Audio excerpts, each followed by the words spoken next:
And so today we're going to share together the story of Queen Esther. And this is a unique story in Scripture because it's the only book of the Bible in which the word God doesn't appear. Isn't that interesting? And in this story, however, Queen Esther becomes queen because the king of the Persians, who's known as Xerxes in a lot of our history books, is enraged with his queen at the beginning of the story, who won't be put on display. And so he has, in effect, a beauty pageant to determine who will take her place.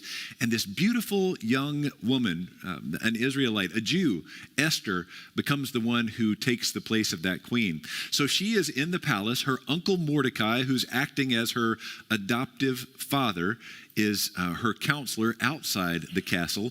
And just before the passage we're going to read together today, Mordecai has refused to bow down to a man named Haman, who has some influence in King Xerxes, or Ahasuerus, as we read it in some of our English translations. Mordecai has refused to bow down to this deputy, Haman. And so earlier in the chapter that we'll read from first, Haman has put out the order, or has gotten the king to put out the order to kill all the Jews, because Mordecai refused to bow down to him. So we're going to pick up the story with chapter 3, verse 13, and then we'll skip forward a chapter to chapter 4, where we'll read verses 13 through 17. In Esther chapter 3, verse 13, we read this: letters, and these are from the king, were sent out by couriers to all the king's provinces, giving orders to destroy, to kill, and to annihilate all Jews, young and old, women and children, in one day, the 13th day of the 12th month, which is the month of Adar, and to plunder their goods. And now we move forward to chapter 4, beginning with verse 13. Mordecai told them to reply to Esther, "Do not think that in the king's palace you will escape any more than all the other Jews. For if you keep silence at such a time as this, relief and deliverance will rise for the Jews from another quarter, but you and your father's family will perish. Who knows? Perhaps you have come to royal dignity for just such a time as this." And then Esther said in reply to Mordecai, "Go gather all the Jews to be found in Susa, and hold a fast on my behalf, and neither eat nor drink for 3 days, night or day. I and my maids will also fast as you do. After that, I will go to the king, though it is against the law, and if I perish, I perish."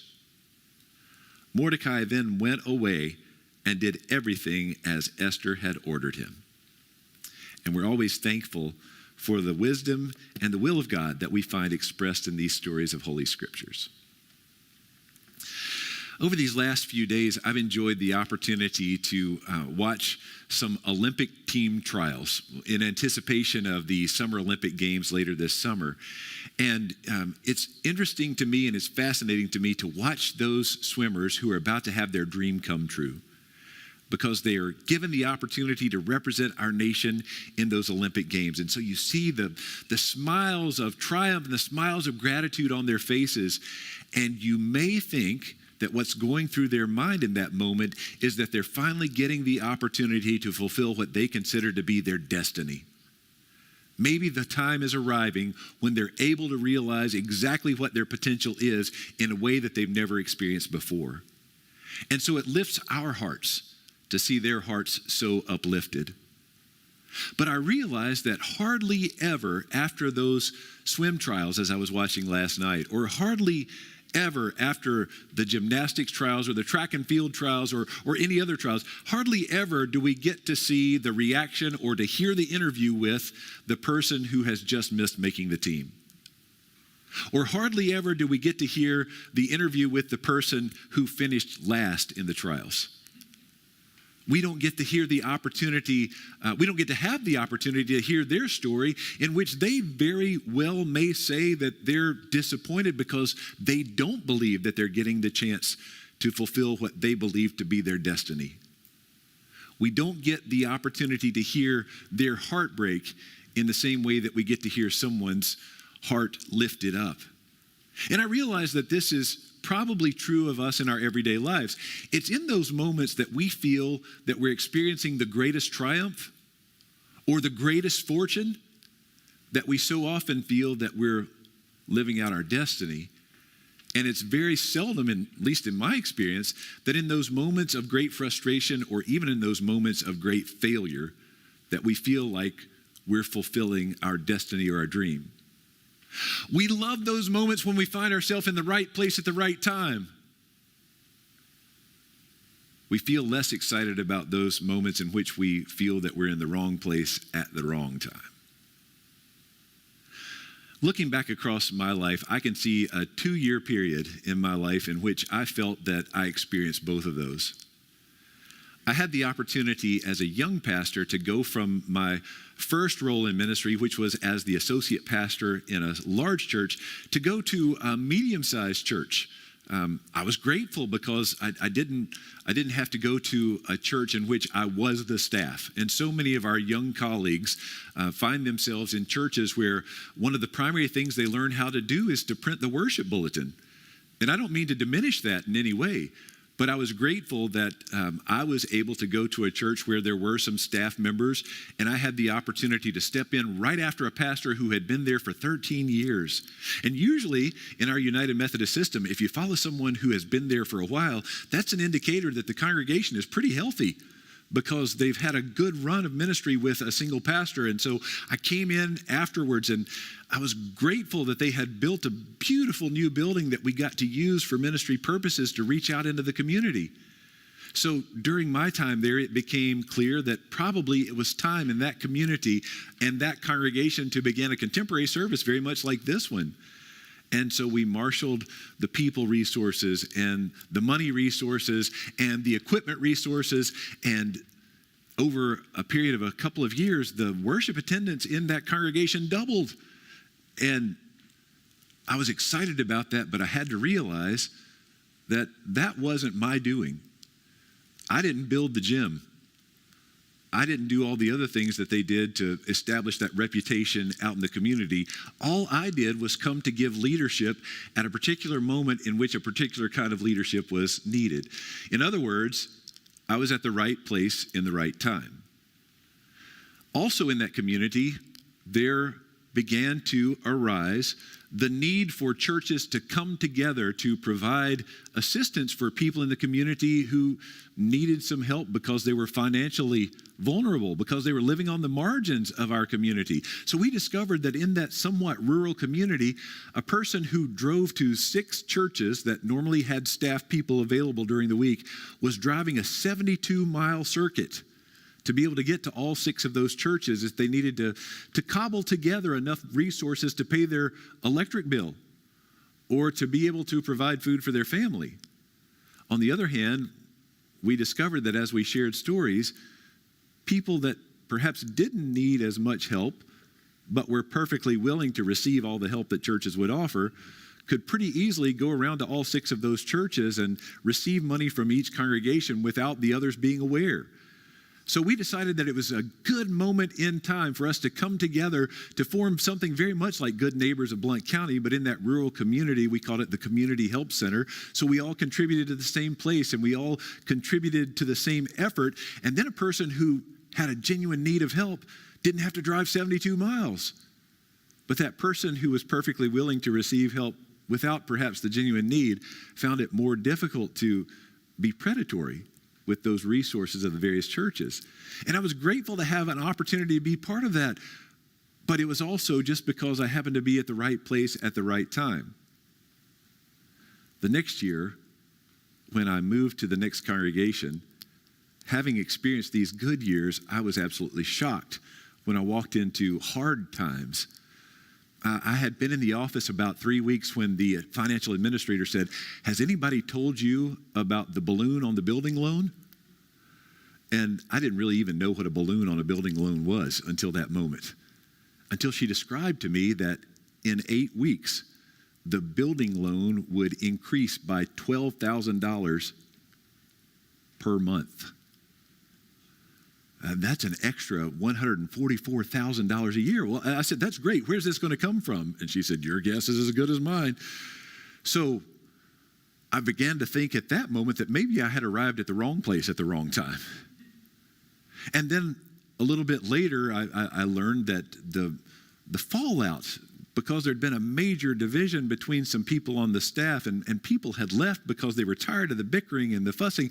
I began to learn that the fallout of that had been financially recognized, but it continued to be recognized in relationships between and among people. There were still some squabbles going on, and I had just come from a context in which there was such a cooperative spirit, and it was disappointing and it was frustrating, and I realized that I really didn't know how to bring reconciliation into that because I had not had to in the previous circumstance. So again, I began to think, I've arrived at the wrong place at the wrong time. And looking back on that, do you know in which of those instances I considered myself blessed? You know, don't you? It was in the first context where things happened, where I got the privilege of being part of, to use Paul's image, the harvest. Paul would say that Paul planted, Apollos watered. Well, growing up in my farm background, I began to think, gosh, I think I'm doing that thing that we did each spring when we cleaned out the barn and spread manure out over the field. It didn't feel much like there was harvest going on. It felt like there was a lot of frustration going on.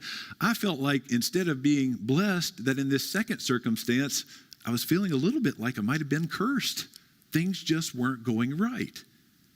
Now, you've had your own seasons of joy, of things really happening well, and you've had your own seasons of things not happening so well. And in which of those circumstances did you consider yourself most blessed?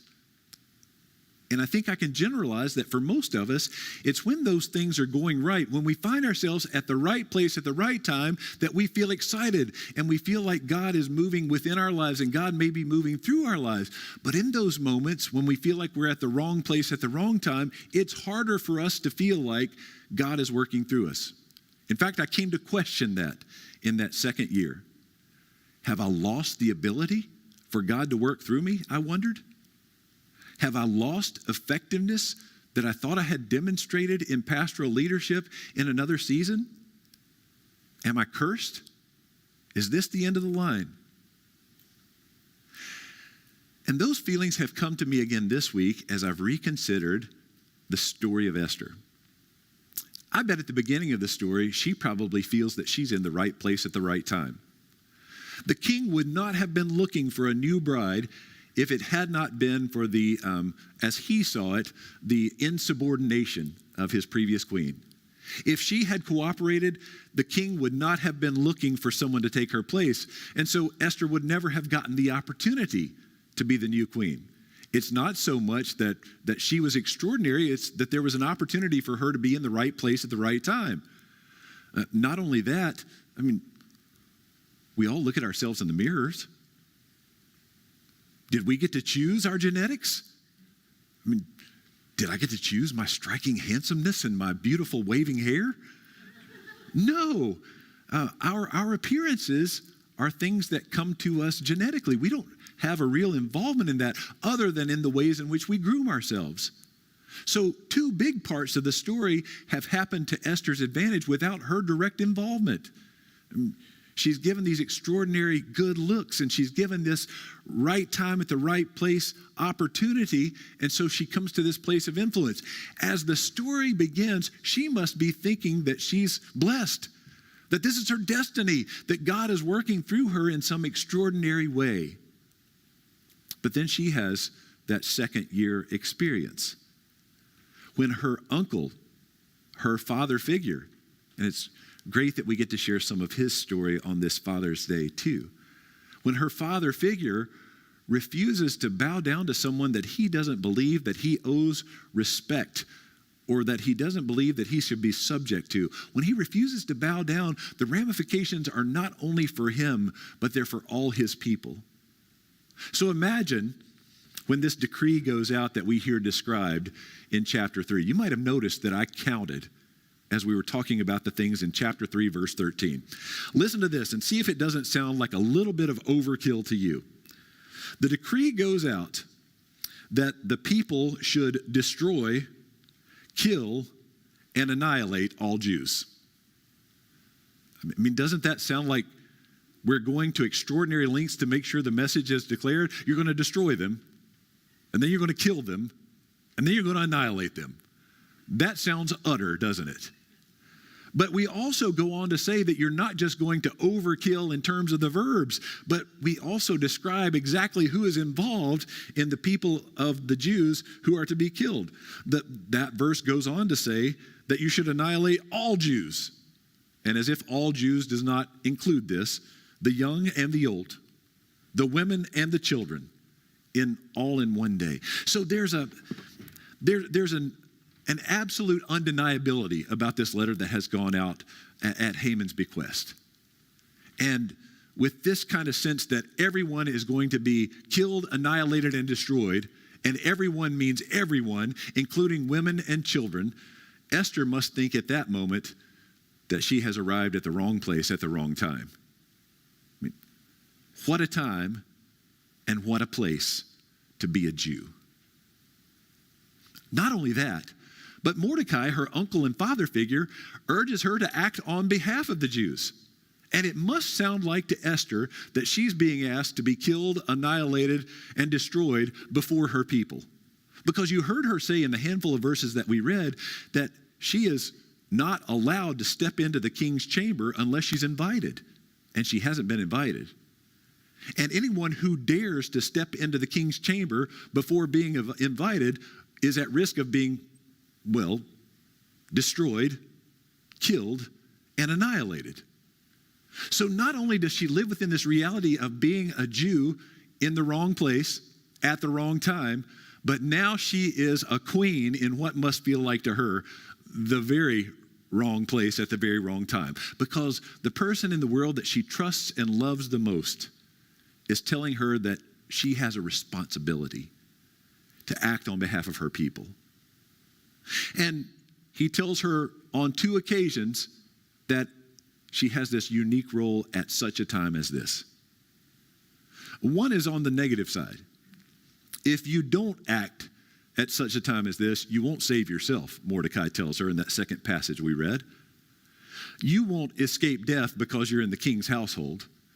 If you don't act, you and, he goes on to say, your father's family, which probably includes him, we all will die anyway. God will raise up help from another source, but the destruction, the death, and the annihilation are coming your way regardless of whether you act.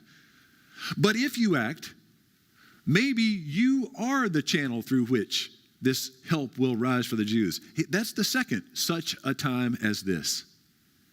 If you find yourself in this circumstance in which you feel that you're in the wrong place at the wrong time, if you're able to convince yourself that this is a moment of destiny, and that not just the great time when you're in the right place at the right time is a moment of destiny, maybe you can be the vessel of something extraordinary happening, not only for yourself, but for the sake of others.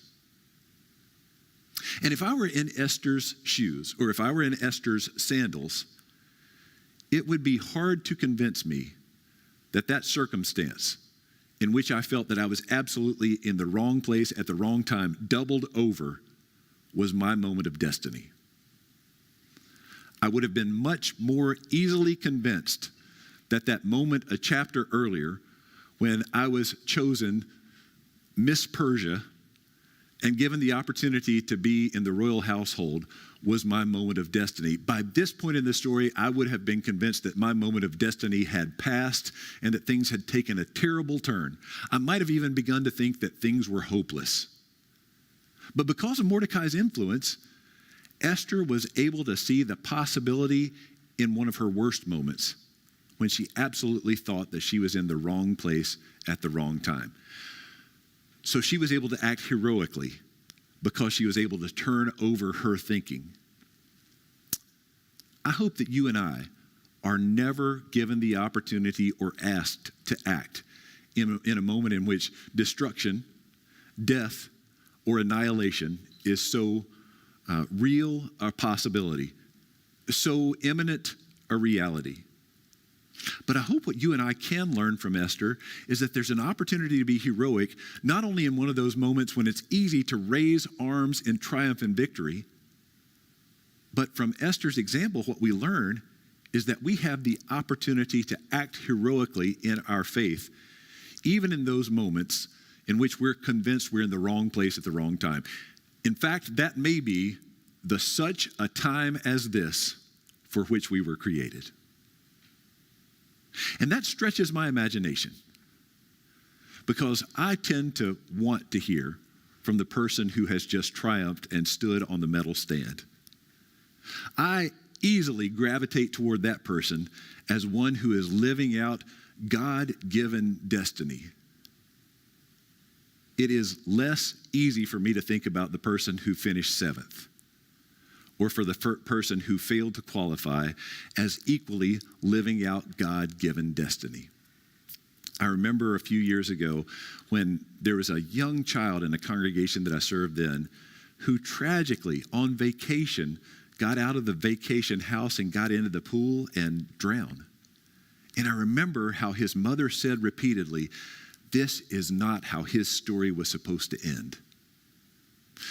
Now, I hate to use an illustration that points toward the death and the destruction of this story, but I think we all share her feeling. We all share her thought process, that in those moments of defeat and in those moments of loss, we have the sense that this is not how the story was supposed to go. And in those moments when we're living in a way that we think this is not how the story was supposed to go, it's hard for us to see that as a moment of opportunity. But it might be that that's a moment for which we were created. That might be our such a time as this. I remember one of the absolute greatest moments of heartache in my life, and it's significant that I remember it because it happened so long ago. I was 6 years old.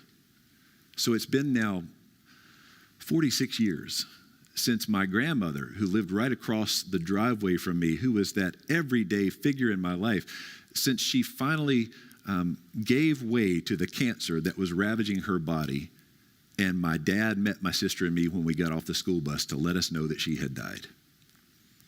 And I didn't use these exact words, but I remember feeling this is not how her story was supposed to end. I remember feeling that I had somehow been cheated by God. Forgive me for saying so, but that was the feeling in my heart. Because in my 6-year-old view of the world, I had done my part. I had prayed for my grandmother. I had prayed for her healing. I had prayed that God would make her well. I had done my part, and God had not kept God's end of the deal in my 6-year-old view. We might say that as a 6-year-old, I found myself in a circumstance of being in the wrong place at the wrong time, because all my friends were still having relationships with their grandmothers. Their grandmothers were still making cookies for them. My grandmother had always brought me home those Barnum animal crackers that came in the little red box that looked like a circus train car. My friends were still getting those. My supply had run out. My friends could still go to Sunday school and church with their grandmothers. I didn't get that opportunity anymore. I was thinking to myself pretty loudly and clearly, without using those exact words, how did I end up in the wrong place at the wrong time? How did my sweet grandmother end up in the wrong place at the wrong time? This can't be how her story ends. But what I've discovered since then, as I look back, is that wrestling match that I entered into, probably beginning with that moment that my dad told my sister and me that she had died, is a wrestling match that drew me closer to God. You think about that. You can only wrestle with the one who's within arm's length, right? And I believe it was because I entered so fully, even driven by frustration, into that relationship, that I was able to be so attentive to the work of God in my life across the years. And it's probably why one day I was able to hear the voice of God calling to me, because I had been so familiar with that concept of being in that close communion with God, even if it was begun by a place of opposition. So as I look back on it, I hate that my grandmother's life ended so soon, and that she didn't get the abundance of being able to see her other grandchildren and her great-grandchildren. But I believe in my instance, experiencing that death of my grandmother at my age might have been one of those such a time as this moments. It broke my heart. But I believe that because I experienced that moment, my heart has more compassion now for people who are in those circumstances. I had that close connection with God that drew me into not only pastoral ministry, but a life of discipleship. I believe that wrong place at the wrong time experience for me, not that I was at all heroic, was something that God could use for good in a way that I didn't imagine possible. And this week, I've remembered that way back in the 1800s, there was a pastor whose name was James Caffey.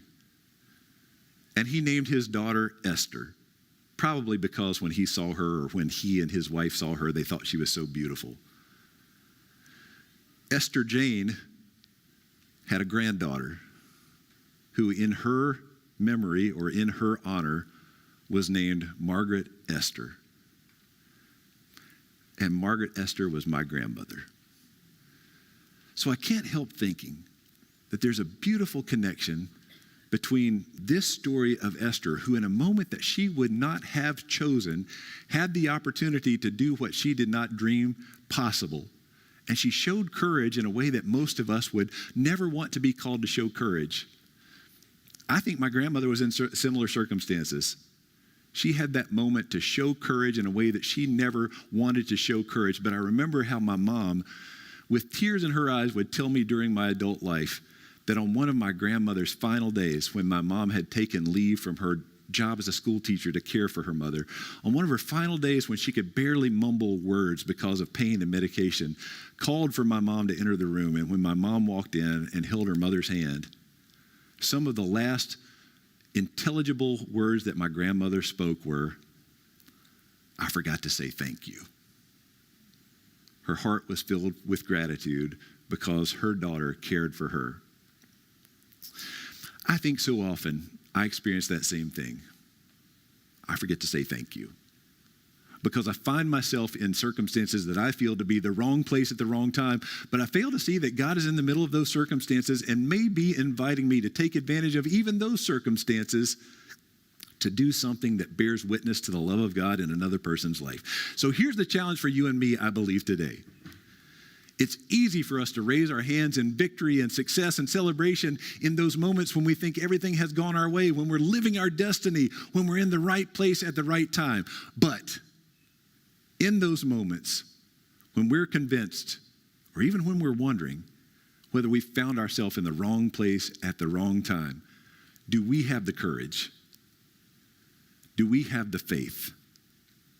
Do we have the love for God to believe that even those moments might be moments of destiny?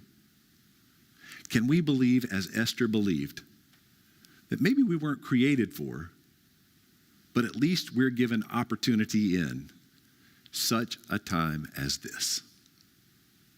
Amen.